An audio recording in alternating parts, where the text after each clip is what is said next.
Donc, bienvenue à notre table ronde Lean Startup Design Thinking. Avant de vous présenter les personnes que j'ai le plaisir d'avoir autour de moi, je vais juste vous dire que pourquoi ce thème. D'ailleurs, la personne qui m'a incité à proposer ce thème est juste là, c'est Guy, parce qu'on en discutait simplement dans nos approches. À titre personnel, je suis facilitatrice et consultante en innovation et créativité. Et on avait sans arrêt ce débat, mais qu'est-ce qui est mieux, qu'est-ce que j'utilise pour faire ça ou ça? Ah bah si tu faisais du Lean Startup, ça serait mieux, tu pourrais résoudre tel problème.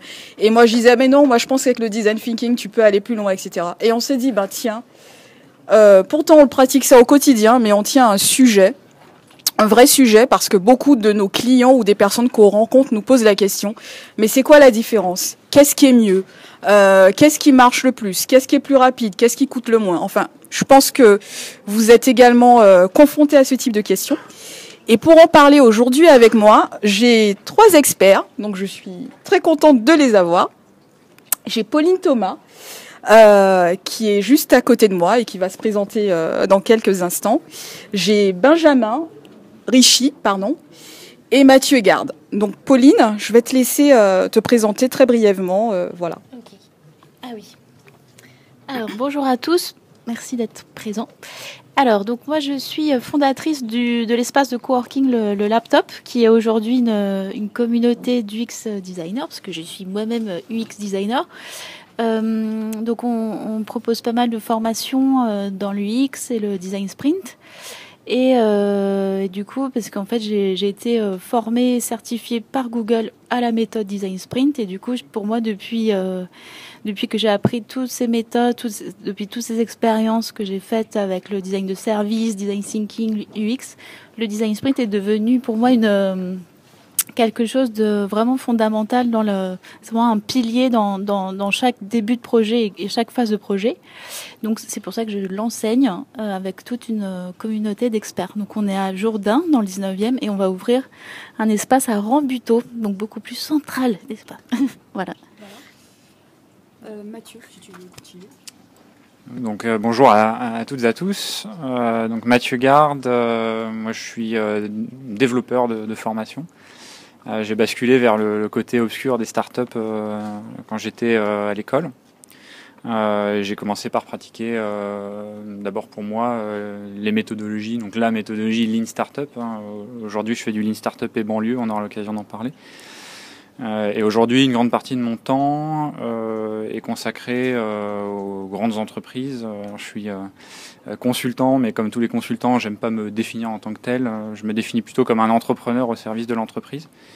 Donc je vais former des gens à tout ce qui est Lean Startup, voilà, toutes ces nouvelles, ce qu'on appelle les nouvelles méthodologies de l'innovation.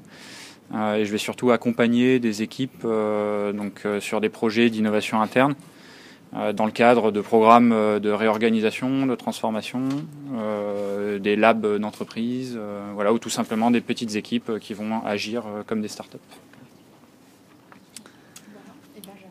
Voilà, bonjour à tous, merci. Donc Benjamin Richy, je suis consultant et formateur aux méthodes UX depuis 2 ans et j'essaye de faire des produits que les gens veulent vraiment, un peu comme nous tous ici d'ailleurs, je pense.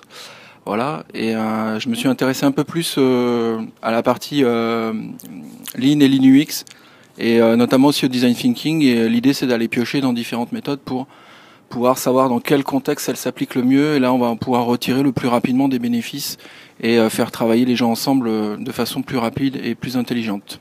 Voilà. Merci à tous les 3.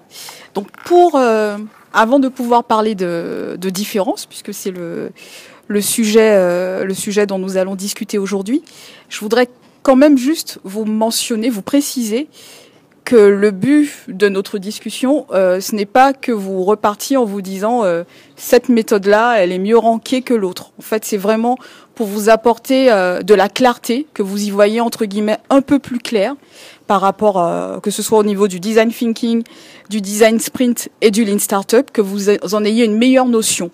Voilà. Donc notre but, ce n'est pas un match de boxe, il n'y aura pas d'affrontement. Ouais, je sais que tu avais apporté tes gants. Voilà, il n'y aura pas d'œil au beurre noir, voilà. On n'a pas l'assurance pour d'ailleurs. Et donc justement, avant de parler de différence, je vais vous proposer donc à tous les trois de revenir un petit peu à la genèse, donc parler un petit peu de ce que c'est, donc la fameuse, d'où le Kesako. Qu'est-ce que le design thinking? D'où vient-il?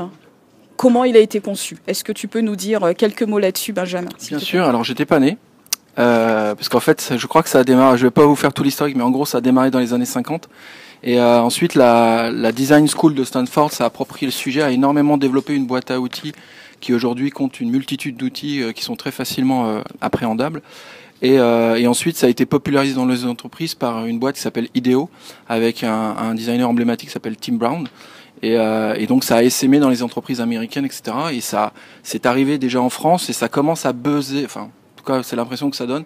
De plus en plus d'entreprises, de corporate, se disent mais qu'est-ce que c'est design thinking? Est-ce que ça peut nous apporter quelque chose? Alors moi, je le définirais un petit peu comme ça. C'est l'innovation par la créativité. Alors, ça veut pas dire grand-chose, mais en tout cas, il y a une partie créative et on y reviendra après, qui est très importante. Ça permet aussi de libérer un petit peu les gens dans leurs idées et d'aller plus loin et d'oser prendre des risques et ensuite de pouvoir converger vers les idées qui semblent les plus pertinentes et qui apportent de la valeur aux clients et à l'utilisateur. Merci. Mathieu, est-ce que tu veux nous parler du Lean Startup, s'il te plaît?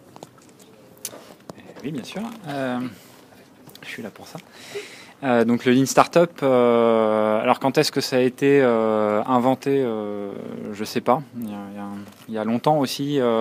Par contre, le terme Lean Startup est apparu pour la première fois. Alors, j'ai pas la date exacte, mais c'est aux alentours de 2005. C'est la parution du livre écrit par Eric Ries, qui s'est inspiré d'un certain nombre de choses. Notamment des travaux de Steve Blank, ce qu'on pouvait trouver dans tout ce qui est Lean Manufacturing, et qui a adjoint le terme Lean, qui existait déjà, au terme Startup. Et si Eric Ries a écrit ce livre, c'est principalement pour mettre à disposition des entrepreneurs qui ont un profil tech, donc des développeurs, des ingénieurs qui se lancent dans la création de start-up, qui vont développer leurs produits, qui vont généralement faire un super produit qui marche très bien, qui est très bien optimisé, qui est très bien conçu. Quand on le fait, on est persuadé que quand on va le sortir, le monde va se mettre à genoux et nous applaudir, et puis le moment où on le sort, il se passe pas grand-chose, parce que le produit ne sert à rien ou répond à aucun besoin, à aucune problématique. Et donc Eric Ries, le travail d'Eric Ries a été de mettre à disposition toutes ces choses, toutes ces pratiques, toutes ces méthodologies qui existaient dans pas mal d'autres domaines, que ce soit du marketing ou du Lean, ce qu'on pouvait trouver dans le Lean Manufacturing. Et il a mis des termes dessus, il a rassemblé tout ça, il les a compilés dans une boîte à outils, un package qu'il a appelé le Lean Startup. Voilà, c'est là d'où vient le Lean Startup. Et c'est aussi pour ça que quand on parle de Lean Startup à un public un peu pluridisciplinaire, il y a beaucoup de gens qui disent ouais, mais le Lean Startup, t'es gentil, mais ça existait déjà il y a longtemps, on en faisait dans les années 80. Et oui, c'est vrai, il y avait beaucoup de choses qui existaient bien avant la parution du livre, évidemment. Et ça me permet également de faire le lien sur le design thinking. C'est quelque chose qu'on entend également en disant mais le design, ça a toujours existé, limite depuis la nuit des temps. Pauline, justement, design sprint.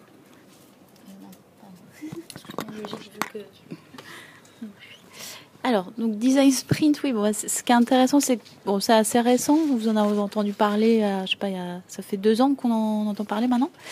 Donc c'est Jack Knapp, donc de Google Ventures, qui a créé cette combinaison design sprint, étant donné que voilà, on est beaucoup de designers à souffrir du travail en agile avec les développeurs.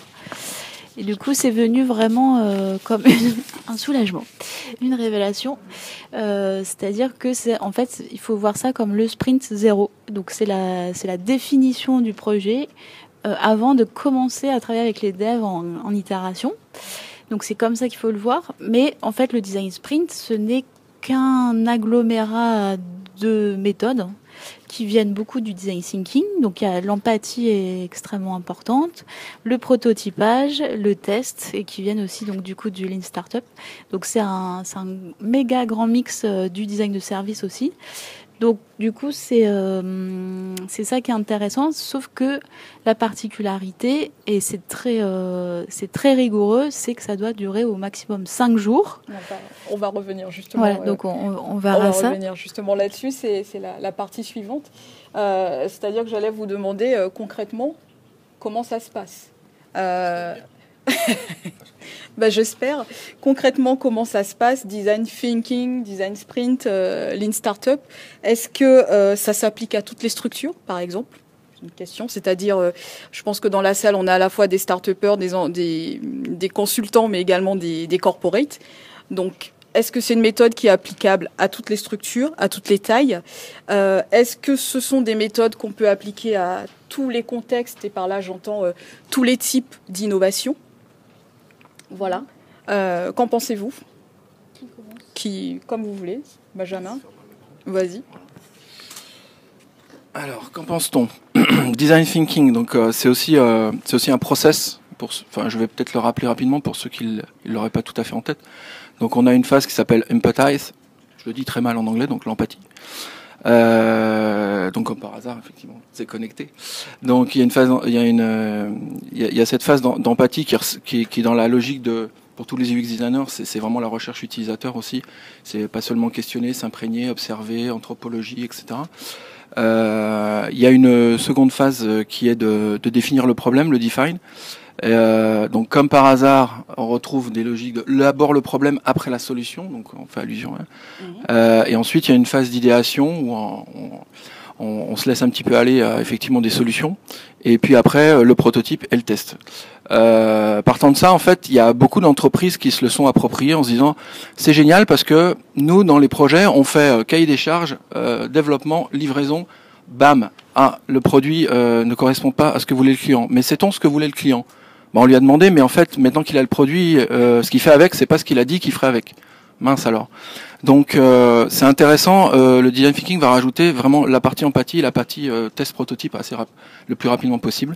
Maintenant, il y a beaucoup d'entreprises. Alors c'est pas que moi qui le dis, je l'ai lu dans un article récemment, notamment aux États-Unis. Ils en reviennent un petit peu aux États-Unis parce qu'ils ont beaucoup plus d'historique que nous. Et certains disent le design thinking est mort. Mais surtout, en fait, c'est pas ça qui est important de savoir s'il est mort ou pas. C'est que surtout, les entreprises, et notamment les entreprises de consulting, se sont appropriées le design thinking et l'ont appliqué comme un process. Et en fait, ils l'ont décortiqué, ils l'ont mis en place dans un état d'esprit assez classique. Et en fait, ils ont juste oublié un truc, c'est l'état d'esprit de la créativité. Voilà. Donc c'est juste le truc que je voulais ajouter. Donc, oui. Ça me fait plaisir que tu es d'accord. Bon, c'était très bien exprimé dans un... Bah oui, non, parce que c'est un peu une référence pour moi, en fait, Pauline, donc... Ouais. Voilà. Non, tu vois, tout le monde s'aime, en fait, c'est le monde des bisounours. Désolé, Guy. Mais je t'ai dit, c'est flower power aujourd'hui. On se battra après la séance, là, il faut faire bonne figure, voilà. Donc, non, oui, donc il y a beaucoup de grosses boîtes qui l'ont pris et qui ont dit c'est génial, mais en fait, ils ont oublié l'état d'esprit. Et ceux qui font de l'agile, il y a un vrai état d'esprit, et en fait, tant qu'on fait pas le shift mental également sur l'état d'esprit, on a du mal en fait à en tirer les bénéfices. Ouais, je m'arrêterai là. Très bien. Mathieu.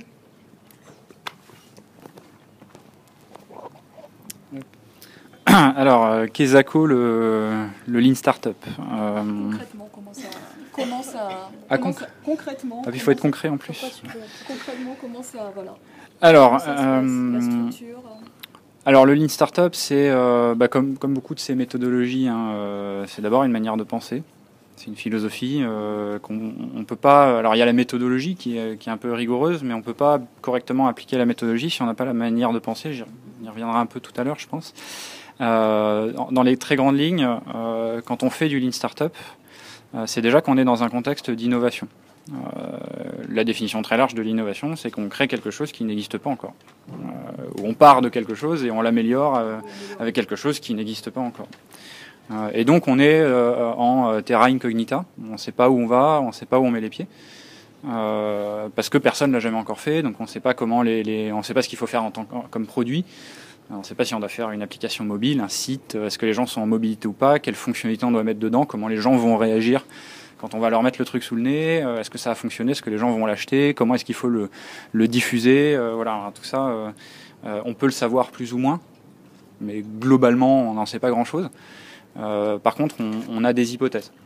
C'est-à-dire qu'on a des études, on a des choses qu'on a déjà vécues, qu'on a déjà faites, que d'autres ont déjà faites, et qui nous permettent d'émettre des hypothèses, c'est-à-dire de penser que certaines choses vont marcher. Et donc là, on peut faire du Lean Startup, du moment qu'on a de l'incertitude, du moment qu'on a de l'inconnu, quelle que soit la structure. On parlait de structure tout à l'heure, que ce soit dans des startups, dans des grandes entreprises. Alors, le Lean Startup, ça marche bien quand on le fait au sein d'une petite équipe. Il ne faut pas qu'on soit trop nombreux. Mais si on considère qu'une grande entreprise est un ensemble de plein de petites équipes, ça peut très bien marcher. Et donc, quand on fait du Lean Startup, ce qui est assez primordial, c'est de considérer que quand on ne sait pas quelque chose, quand on pense quelque chose, mais quand on n'en est pas sûr, on va systématiquement mettre en place une expérience pour vérifier ce qu'on pense le plus rapidement possible. Donc on a des hypothèses qui peuvent être liées aux clients. Je pense que mes clients sont des étudiants en informatique entre 20 et 25 ans. Voilà. On peut avoir des hypothèses qui sont liées aux produits. Alors, ça peut être des hypothèses très macro. Je pense qu'il faut que je fasse une application mobile, parce que les gens qui auront ce besoin seront en situation de mobilité. Ça peut être des hypothèses liées aux produits, mais un peu plus fines. Je pense qu'il faut que je mette une fonctionnalité où les gens vont pouvoir se noter avec des petites étoiles. Puis ça peut être encore plus fin. Je pense qu'il ne faut pas des petites étoiles, il faut des petits points d'exclamation. Voilà. On peut aller très finement dans les hypothèses. Ça peut être des hypothèses qui sont liées aux canaux de distribution. Je pense que le meilleur moyen de communiquer, c'est un groupe LinkedIn, voilà, ou un groupe Facebook. Et donc, on a une myriade de petites hypothèses comme ça qui constituent notre idée. Et quand on fait du Lean Startup, on va commencer par mettre ces hypothèses, les identifier, c'est un bon point. Et puis une fois qu'on les a identifiées, on va les vérifier, on va se mettre en tête de les vérifier, de les prouver, de savoir si on a tort ou si on a raison.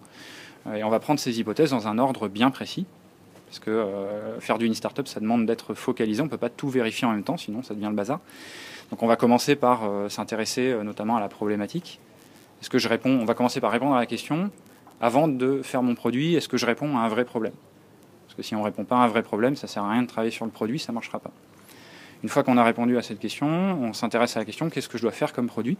Est-ce que les gens que je cible seront prêts à payer le prix que je veux pour mon produit ou à utiliser mon produit ? Donc là, on va faire des hypothèses, des expériences qui sont faites pour vérifier les hypothèses liées au produit. Et puis ensuite, on va s'intéresser plus tard à la mise à l'échelle. C'est-à-dire qu'une fois qu'on a prouvé qu'on peut avoir 10 clients, on va essayer de savoir si on peut en avoir 10 millions. Mais ça, tout ça vient très progressivement, très crescendo, sachant que quand on s'aperçoit que nos hypothèses sont fausses, bien évidemment, on ne s'arrête pas là, on fait ce qu'on appelle un pivot. C'est-à-dire qu'on va modifier les hypothèses en fonction de ce qu'on a appris pour repartir sur de nouvelles hypothèses et donc de nouvelles expériences. Voilà dans les très grandes lignes comment fonctionne le Lean Startup. Très bien, merci beaucoup. Pauline, tout à l'heure tu parlais justement du cadre du design sprint et du fait que ça devait impérativement se faire dans un contexte de 5 jours. Est-ce que tu peux, voilà, maximum, est-ce que tu peux très rapidement nous rappeler les phases, les phases de ces 5 jours et ensuite nous parler par exemple d'exemples d'applications en type d'innovation en fait que tu as pu appliquer au design sprint. Alors donc ça c'est intéressant de te rappeler, enfin de me rappeler tout ce qu'est le Lean Startup, parce qu'effectivement, il y a beaucoup de choses qui viennent de là. Alors, par contre, nous, on commence toujours par la recherche utilisateur. Alors, ce qui est intéressant, c'est que chez Google, j'ai appris à faire la recherche dans le sprint, donc la première matinée. Donc, il y a le client qui vient nous briefer, en gros. On invite un expert qui nous fasse un ou deux experts qui fassent un lightning talk qui nous inspire. Donc ça, c'est hyper important de prendre la hauteur tout de suite sur le problème. Et après, on va aller checker les utilisateurs, quels sont leurs besoins, est-ce que ça tilt, est-ce qu'il y a donc en fait, on va carrément faire le questionnaire un peu à la volée, quoi. Enfin, moi, je commence à le préparer maintenant, mais avec l'expérience, mais avant, on le faisait carrément à la volée. Donc, c'est super lean, quoi. Enfin, en tout cas, agile. Donc, on imagine tout. On fait venir les utilisateurs. Et si on est beaucoup, on peut interviewer 10 utilisateurs en 1 heure. Et après, on clusterise tous les besoins avec Empathy Map, qui nous aide beaucoup. Donc Empathy Map et Value Proposition de Strategizer. Ce qui nous permet ensuite de construire un grand user journey, voire une expérience map, et du coup de voir toutes les opportunités d'innovation, tous les pain points qui nous permettent de définir le design challenge. pour le reste du sprint. Donc la première journée, ça va être vraiment la compréhension du problème. Donc du coup, tout problème peut rentrer dans ce cadre-là. Et ensuite, la deuxième journée, en fait, c'est l'idéation, la génération d'idées. On peut s'inspirer aussi encore avec un benchmark. Et donc on peut faire moi je fais souvent un design studio l'après-midi du coup, donc merci Jeff.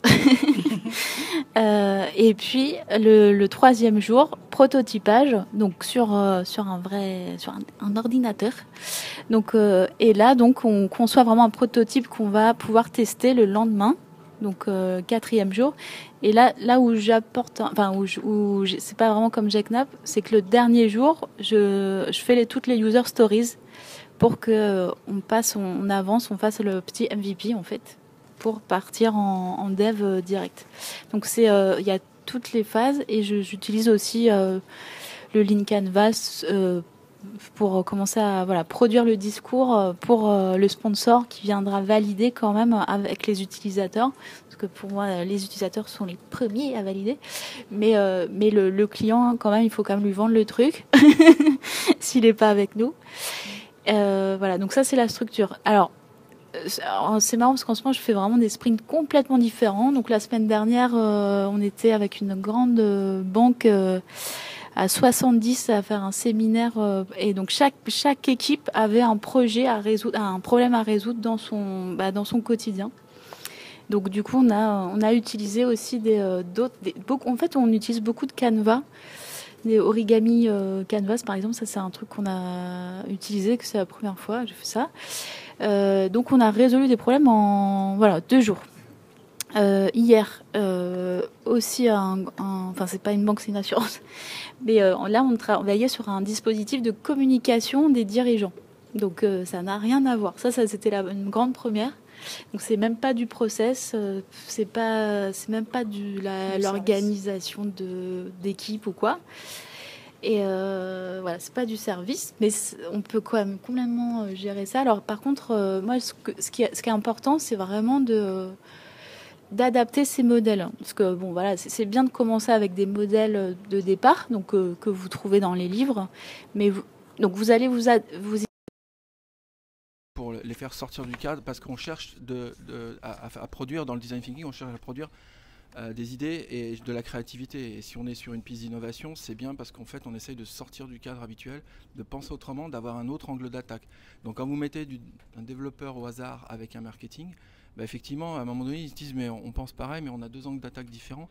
Et en fait, la diversité va pouvoir permettre de sortir du cadre, quoi. Après, je dirais, qu'est-ce qu'il ne faut pas faire en design thinking ? Pour moi, le design thinking, c'est quand même un gros cadre méthodologique. Avec une boîte à outils, on peut faire varier beaucoup les outils. Il y a des gens qui utilisent des innovation games, il y a des gens qui utilisent des techniques d'interview plus classiques. Il y a plein de choses qu'on peut faire. Ce qu'il ne faut pas faire, c'est vouloir à tout prix appliquer le design thinking dans n'importe quelle condition, n'importe quel contexte, et de se dire moi j'aime bien ce jeu, donc je vais faire ce jeu-là pour produire par exemple la partie idéation. Il faut être conscient de garder l'objectif de la méthode n'est qu'un outil, voilà. N'est qu'un outil qu'on utilise. Et dans la méthode, il y a des boîtes à outils. Et si je fais un speedboat ou un jeu d'innovation comme a été fait ce matin, ou un buy a feature, je lance des trucs, je ne sais pas si ça parle à quelqu'un, mais je fais un petit peu mon malin, mais je l'ai fait pour la première fois le buy a feature seulement il y a 2 semaines. Donc voilà, on relativise. C'est intéressant parce qu'on l'a fait, c'est moi qui ai fait l'atelier d'Innovation Game, on en a parlé ce matin de buy a feature, mais voilà, on l'a pas vraiment fait. Bon, c'est juste un prétexte aussi pour pousser les gens à générer des idées et à les générer tout seul, à générer en groupe, et qu'on cherche la complémentarité. Voilà. Je m'arrête là. Oui. Mathieu, très rapidement, s'il te plaît. Les do et les don't, pour rappel. Alors je vais pas faire une liste de do et don't parce que c'est un peu les deux. Les choses qui me viennent en tête, ce qu'il faut faire et ne pas faire à la fois quand on fait d'une startup. Je vais essayer d'en citer 2, 3 si j'ai le temps. Je vais essayer d'être rapide.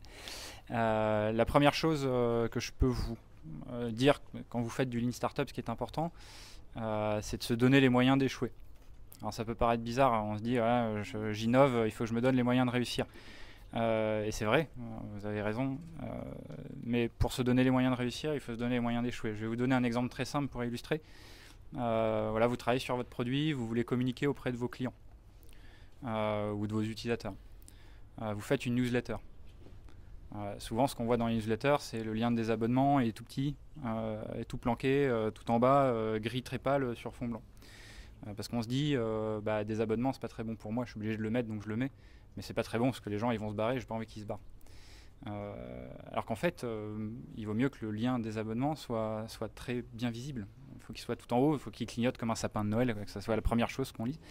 Parce que si les gens n'en ont cure, il vaut mieux qu'ils se désabonnent.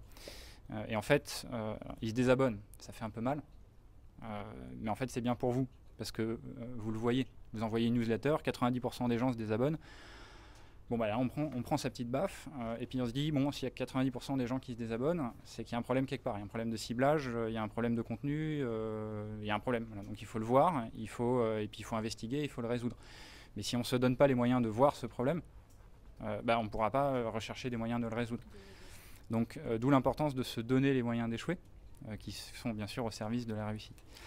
La deuxième chose que je peux citer, c'est de jamais rechigner à aller au contact des clients, des utilisateurs, des gens, qui sont des gens en personne.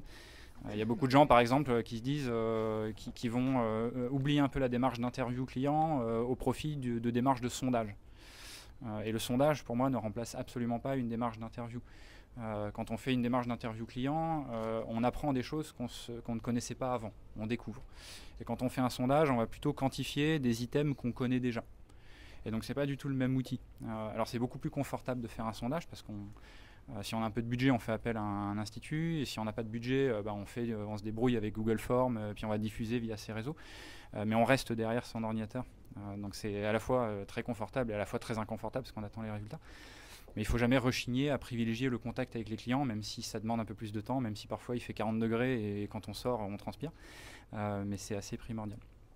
Et enfin, la troisième chose, je vais essayer de faire très rapidement, c'est ce qu'il faut surtout privilégier, c'est d'observer ce que les gens font plutôt que ce que les gens disent.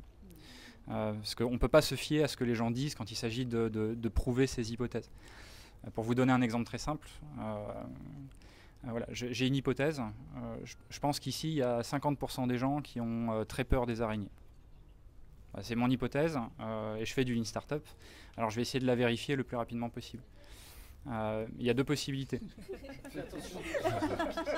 Là, vous stressez un peu. Là. C'est bientôt la fin, de toute façon tout le monde va se barrer. Donc du coup, il y a deux possibilités. Soit je vous pose la question à chacun d'entre vous. Donc ça va me prendre un petit peu de temps. Est-ce que tu as peur des araignées? Est-ce que tu as peur des araignées? Blablabla. Et puis vous allez me répondre. Mais la réponse ne va pas être très fiable. Parce qu'il y en a qui vont dire ouais, j'ai super peur. Mais bon, en fait, ils n'ont pas vraiment peur. Ils n'aiment pas ça, mais ils n'ont pas peur. Et puis il y en a qui vont me dire attends, c'est bon, j'ai pas peur. Puis en fait, ils ont une trouille bleue. Et il y a un moyen beaucoup plus efficace de tester, c'est de balancer par surprise une grosse araignée au milieu qui va se mettre à cavaler entre les chaises comme ça. Et puis là, je vais compter le nombre de gens qui se barrent en courant. Et s'il y en a 50%, mon hypothèse était vraie. Alors comme je fais du Lean Startup et que je fais du MVP, on peut aller un cran plus loin en disant que je vais balancer une araignée en plastique. Parce que si je balance une vraie migale, il va falloir que j'aille la trouver, ça coûte cher, il faut des autorisations spéciales. Donc ça va me prendre beaucoup de temps. Et je pense que j'ai pas besoin d'avoir une vraie migale pour prouver ça. Il suffit que j'aille au magasin de farce à attrape du coin. J'achète une araignée en plastique, c'est suffisamment bon pour tester ce que j'ai envie de tester. Voilà. Donc ça, c'est du Lean Startup. Très, très bel exemple. Pauline. Alors, c'est un vrai, on pourra en parler pendant longtemps, on pourra faire une soirée spéciale do's and don'ts. Moi, ce qui me semble important, c'est de bien cadrer le sprint au départ. En fait, c'est de demander au client de faire son design challenge, de problématiser. Et à partir de ce moment-là, commencer à tout prioriser. Enfin, on peut pas répondre à tous les problèmes. Il y a, en fait, chaque projet est constitué d'une infinité de problèmes à résoudre. Et donc, ce qui est intéressant dans le sprint, c'est que ça nous permet de identifier tous les problèmes à résoudre qui seront autant de sprints à déployer dans le temps. Mais par contre, il faut commencer par le vrai gros problème qui fait que si on peut résoudre ce problème-là, on aura une version qui fonctionne et on pourra commencer à apprendre, prendre du feedback, itérer, etc. Mais pas essayer de résoudre tous les problèmes. Donc ça nécessite plusieurs moments de restitution, de vote, de discussion, mais toujours bien chronométrés. Donc ça, c'est la base, hein, le chronométrage, mais le design thinking aussi. Donc tu disais à l'aise, être à l'aise, ça c'est important. Donc les bonnes personnes, alors oui, ça c'est un truc important, c'est que c'est très difficile d'avoir les boss, les décideurs dans le sprint, mais sachez que si vous ne les avez pas, ça sert à rien de le faire.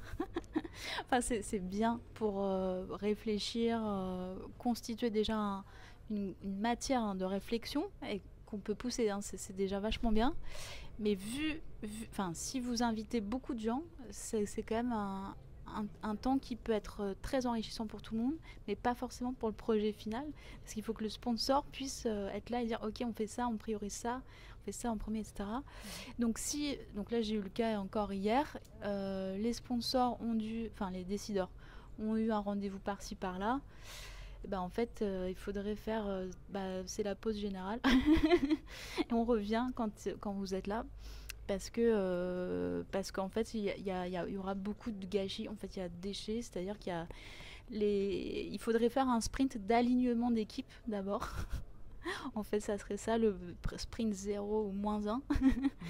Le sprint projet, le premier, et après avec les décideurs, et après on peut travailler sans les décideurs. Et passer aux phases d'après. Voilà, c'est ça en fait le truc, mais c'est ce qui manque beaucoup, en fait, l'alignement d'équipe. Et vraiment le sprint, ça sert vraiment à créer du... Je vais dire un truc bête, mais ça crée du lien. Ça crée du lien. C'est vrai, ça crée du lien. Mais c'est ce qui permet aussi de créer de la confiance entre les gens et de s'engager après dans la même vision du problème et se dire c'est ça qu'on va, en tant qu'équipe, on va résoudre. Voilà. Alors, en vous écoutant tous les trois, et je m'y connais un petit peu sur les thématiques, mais en vous écoutant tous les trois, je me dis que j'aurais dû appeler ma conférence, pas les différences, mais les points communs. Donc... parce que je pense, je trouve qu'il y a énormément de convergence, donc c'est l'empathie qui a émané entre nous. Donc j'ai noté en tout cas que ce sont des méthodes d'innovation qui sont, on va dire, human-centric. En tout cas, vous avez tous les trois parlé d'utilisateurs ou de clients. Donc c'est ça, j'ai envie de dire, si on doit parler de disruption par rapport aux anciennes méthodes d'innovation, c'est que c'est vraiment le contact avec le client ou le customer final que ces trois méthodes, en tout cas, mettent en avant. Et j'ai surtout noté également, en autre point de convergence, même s'il y en a d'autres, le mindset, la posture. Vous avez énormément parlé de « ok, ce sont des outils », mais au niveau du mindset, il faut qu'il y ait un shift, en tout cas. Il faut que l'équipe qui porte cela, même quand on parle du Lean Startup, c'est une nouvelle façon de faire les choses, en fait, en entreprise, comparé à ce que nous faisions précédemment. Donc, très rapidement, on va un petit peu parler de ce qui éloigne, si on peut dire, et puis on fera le lien vers ce qui peut être complémentaire, en fait. Donc, Pauline, je ne commencerai pas par toi, parce que je pense que tu es vraiment l'hybridation, l'exemple d'hybridation. Mais Benjamin. Ok, donc moi hier soir, j'ai quand même cherché un petit peu pour vraiment identifier les différences intéressantes, en tout cas pertinentes pour vous. Et puis je suis tombé sur un tweet du laptop, donc Pauline, et qui tweetait un article d'un Américain, c'est pas toi, et je suis tombé effectivement sur une vision de la différence entre design thinking et design sprint. Et je vais vous en parler très rapidement parce qu'il utilisait une image, et comme quand on utilise une image sur la bouffe, tout le monde comprend et tout le monde a envie ensuite d'aller manger le petit goûter qui est derrière. Il disait un petit peu, et je rejoins en fait cette image, c'est-à-dire vous rentrez dans une école pour apprendre à être chef cuisinier. Donc vous êtes dans le design thinking, on va vous apprendre à qu'est-ce que c'est la cuisine, comment repérer les produits de bonne qualité, comment organiser une équipe, etc. Donc on est sur quelque chose, un cadre qui est un peu plus de méthodologie. Et le design sprint, comme l'a évoqué Pauline au début, quelque chose de très appliqué, assez protocolé, très timé, avec des techniques hyper précises. C'est comme si vous appliquiez une recette, sauf que la recette, elle fonctionne pas toujours. On fait des super trucs à la maison, mais des fois on échoue. Et en fait, c'est là où le rôle du facilitateur sur toutes nos méthodes est importante parce qu'il va amener le groupe à un certain niveau de succès dans l'application de la méthode. Donc j'ai trouvé ça intéressant entre j'apprends à cuisiner ou je fais une recette. Je ne sais pas si tu partageras, mais voilà. Et après, une petite différence par rapport au Lean Startup, c'est que ce qui me paraît fondamental, c'est la notion d'hypothèse. Et en fait, dans le design thinking, on la formule pas vraiment, cette hypothèse, on est plus sur de la génération d'idées, et même si on essaie de bien comprendre le problème. Et le Lean Startup découpe en fait vraiment les hypothèses, on doit vraiment avoir un découpage très précis pour pouvoir, en fait, quand on fait un test unitaire, on doit repérer si ça marche ou ça marche pas, et pour le mesurer, on peut pas amalgamer plusieurs hypothèses en même temps. Et je trouve ça vraiment, si on s'oblige à le faire, c'est un petit plus que je trouve pas dans le design thinking. Voilà. Mathieu, effectivement, Pauline et Benjamin ont beaucoup parlé d'empathie. En Lean Startup, c'est pas une notion dont on parlait initialement. Tu confirmes, tu es d'accord ou qu'en est-il ? Alors oui, bah, je confirme. Je vais prendre la suite de ce qu'a dit Benjamin, de ce que vient de dire Benjamin, effectivement. Oui, merci, c'était totalement improvisé. Donc effectivement, en Lean Startup, on a la notion d'hypothèse, mais ce qui rend en fait les deux méthodologies très complémentaires. Alors j'en ai une preuve, mais qui est très personnelle, c'est que moi j'ai commencé par faire du Lean Startup, et strictement du Lean Startup. J'ai commencé, comme on disait tout à l'heure, à appliquer ce qu'il y avait dans le bouquin. C'était il y a 5-6 ans. Et en fait, j'ai commencé à faire du Lean Startup donc pour moi et à en faire avec les autres. Et naturellement, mais sans avoir particulièrement de contact avec des gens qui font du design thinking, je me suis mis à faire du design thinking. C'est-à-dire qu'il y a des phases quand on travaille sur de l'INO avec du Lean Startup où on a effectivement les moyens d'avoir des hypothèses très précises qu'on va effectivement vérifier en utilisant des expériences les plus rapides possibles, comme le préconise le Lean Startup. Et puis il y a des moments dans la vie du produit ou du test où on n'a pas vraiment les moyens d'identifier de vraies hypothèses. On trouve ça dans les interviews clients, par exemple. Quand on s'intéresse aux problématiques, est-ce que je réponds à un vrai problème ? On distingue deux types d'interviews. Alors il y a les interviews, je pense que le problème des gens, c'est ça. Et donc on va aller interviewer des gens pour savoir si ce problème remonte spontanément, pour vérifier son hypothèse. Et puis il y a des interviews où on y va un peu plus en mode génération, où on n'a absolument aucune idée de quels peuvent être les problèmes des gens. Et on va faire parler les gens pour aller se nourrir de ce qu'ils vont raconter, sans y aller avec une hypothèse particulière en tête. On trouve ça aussi dans l'étude produit. Par exemple, voilà, je veux faire une application mobile qui répond à un ou deux problèmes, mais j'ai 20 fonctionnalités en tête. Là, j'ai un peu brainstormé avec mon équipe, j'ai identifié une liste d'une vingtaine de fonctionnalités que je pourrais être amené à proposer, et je ne sais absolument pas laquelle de ces 20 est la plus importante pour les clients. Là, on va utiliser des serious games comme, alors un que j'aime bien, Benjamin en a parlé un petit peu, c'est le Buy a Feature. Où là, on n'est pas vraiment dans le Lean Startup parce qu'on n'est pas dans une expérience qui est faite pour vérifier une hypothèse, mais qui est dans... alors ça reste une expérience, mais on est là pour orienter un petit peu la boussole, observer des tendances et faire réagir les gens par rapport à pas mal de choses.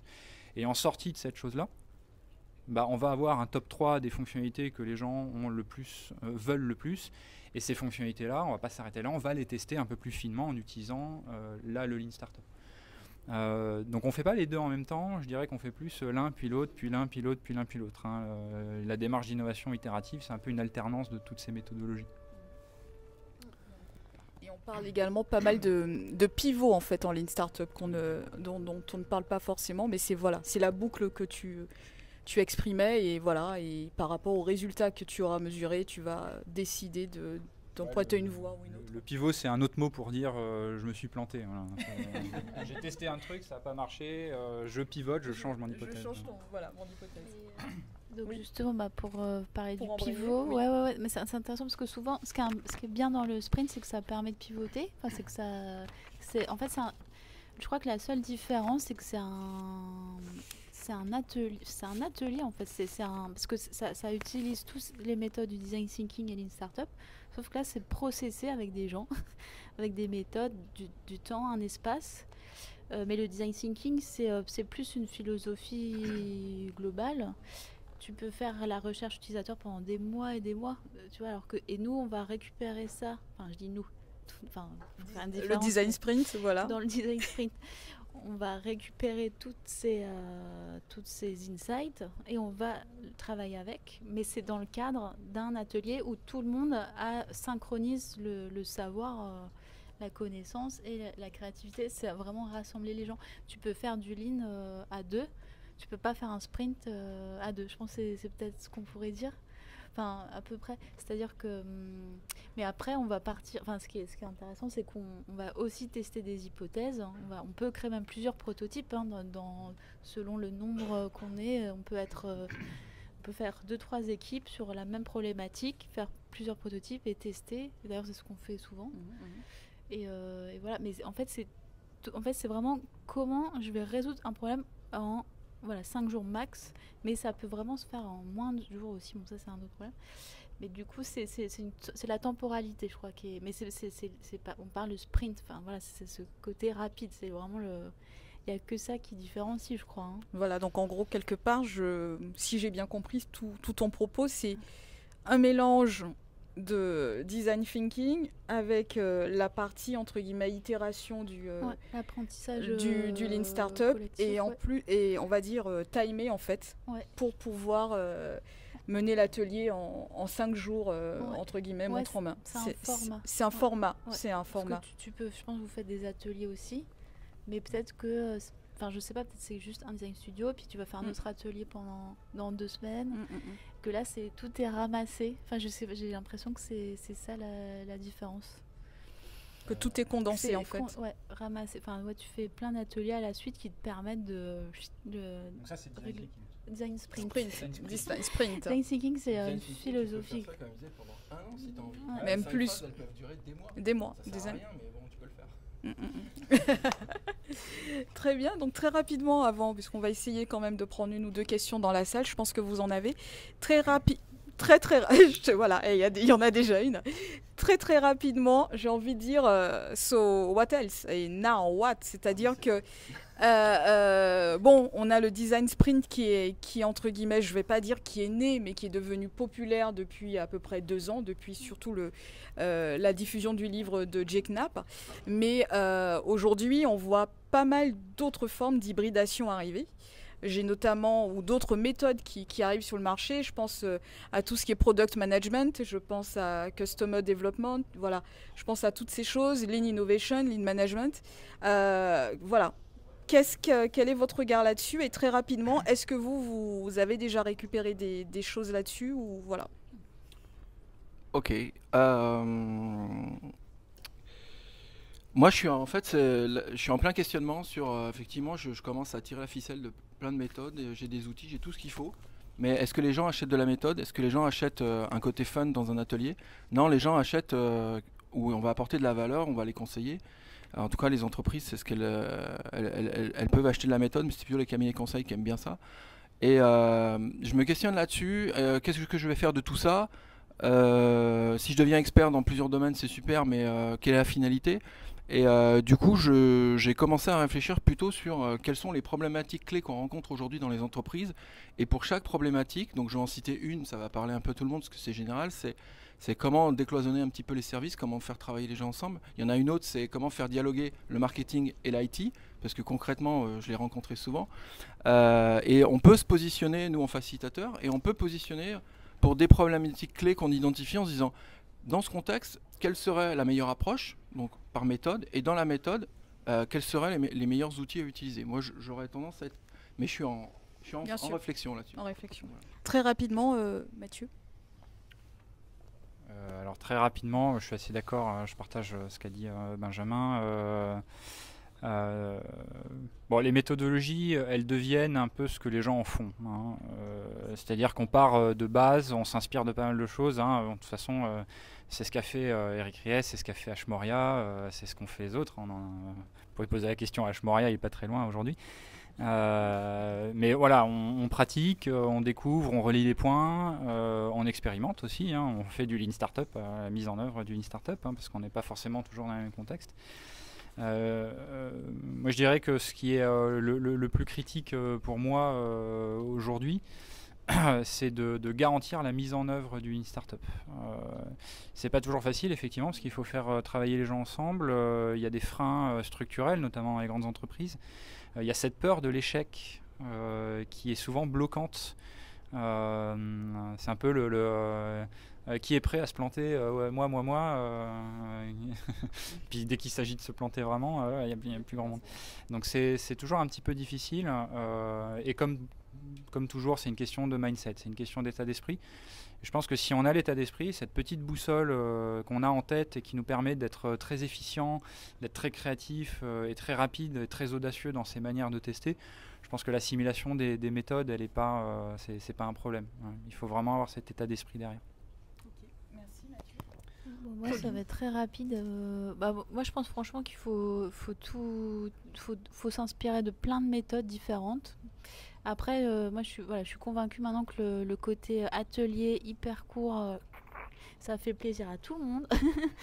Donc, du coup, effectivement, pour moi, le sprint, c'est pour moi que pour ça que c'est vraiment une solution chouette.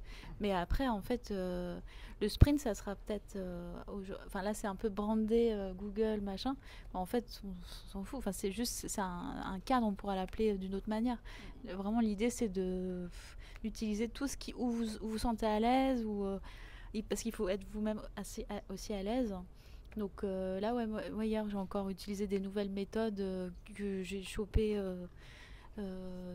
qui sont issues du Lean Canvas. C'est des genre les Team Canvas ou des plateformes Canvas, des trucs comme ça. Bah voilà, je fais ça dans un sprint, mais c'est du Lean. Donc du coup, on fait voilà. Enfin, en fait, ça c'est chacun. Si vous-même créez vos méthodes. Enfin voilà, c'est ça aussi.